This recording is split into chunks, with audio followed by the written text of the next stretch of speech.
আসসালামু আলাইকুম। আজকে একটু ঘটনা বলবো। ঘটনা হচ্ছে বিশ্বে মানুষের অস্তিত্ব হারাই যাচ্ছে আপনজন। একদম। কারণ এই যুদ্ধ লেগে গেলে একবার দুই দেশে, কিবা পাকিস্তান, কিবা ভারত, কিবা রাশিয়া, কিবা আমেরিকা, কিবা উত্তর কোরিয়া, আমেরিকা, কিবা ইরান, ইসরায়েল, এই দুই দেশেই সীমাবদ্ধ থাকবে না। এই যুদ্ধ গোটা আরব বিশ্বে, এশিয়া, মধ্যপ্রাচ্য, ইউরোপ জুড়ে ছড়িয়ে পড়বে। গোটা আরব বিশ্বে সীমাবদ্ধ থাকবে না। তাই আমি বলতে চাই একটা কথা, বিজ্ঞানিকরা গত বছর এটা অনুমোদন দিয়ে দিয়েছে, মানুষ হিংস্র থেকে জানোয়ার হয়ে যাবে এই যুদ্ধ লেগে গেলে।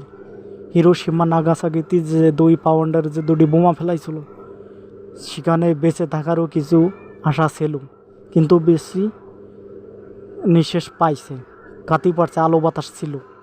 আর এই যুদ্ধ শুরু হলেই মানুষ কিছু থেকে বাঁচার কোনো লক্ষণ পাবে না, আর পর্যন্ত গলিয়ে যাবে।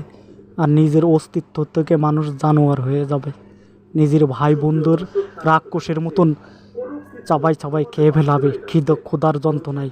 খুবই ভয়ঙ্কর, দুঃখজনক বিজ্ঞানিকরা অনুমোদনটা। আসসালামু আলাইকুম।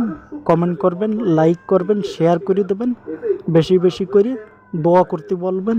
পৃথিবীতে তৃতীয় বিশ্বযুদ্ধটা খুব যেন দেরিতে হয়, আমরা যেন না দেখতে পাই। ভালো থাকবেন।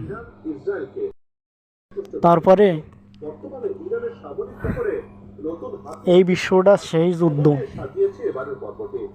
এই বিশ্বযুদ্ধটা মানুষ অ্যাক্সিডেন্ট হয়ে মারা যাচ্ছে। এই যুদ্ধটা সেই যুদ্ধ, ভয়াবহ আগ্নেয়গিরি।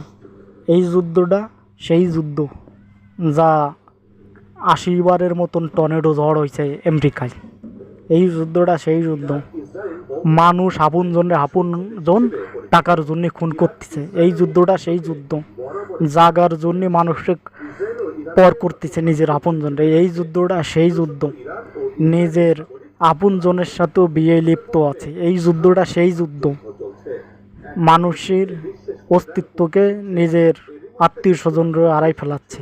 এই যুদ্ধটা সেই যুদ্ধ, রক্তের বাঁধন ছিন্ন করতেছে। এই যুদ্ধটা সেই যুদ্ধ, যেখানে সেখানে গাড়িতে অ্যাক্সিডেন্ট হয়, যেখানে সেখানে বিদ্যুৎ চমকায়। এই যুদ্ধটা সেই যুদ্ধ, আত্মীয় স্বজনের খবর রাখে না। ভালো থাকবেন, লাইক কমেন্ট শেয়ার করবেন আরও বেশি বেশি।